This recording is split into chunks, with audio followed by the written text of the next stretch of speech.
Saka vakaverenga bhuku yaJobho ikati munhu akaberekwa nemukadzi ane mazuva mashoma azere kutambudzika havana kuzomirira kuti ibikirwe Mwari ipfire kana yagochwa yonhuhwira kuna Mwari vakaichachura iri mbishi vakaenda nayo kumariro vakaparidzira munhu afa kuti munhu akaberekwa nemukadzi ane mazuva mashoma azere nekutambudzika.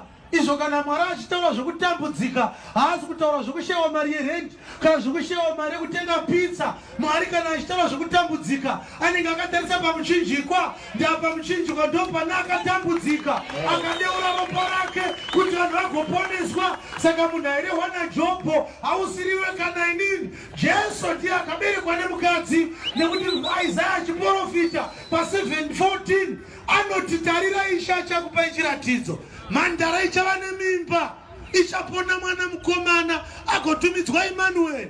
Akaberekwa nemukadzi mumwe chete, iwe akaberekwa nababa wako. Saka uchiona Matthew chapter 1 inoti Abraham akabereka Isaka, Isaka akabereka Jacobo. Haina kumboti Sara akabereka Isaka, Rebeka akabereka Jacobo. Akaberekwa nemukadzi ni Jesu, nekuti Jesu akaberekwa pasina murume.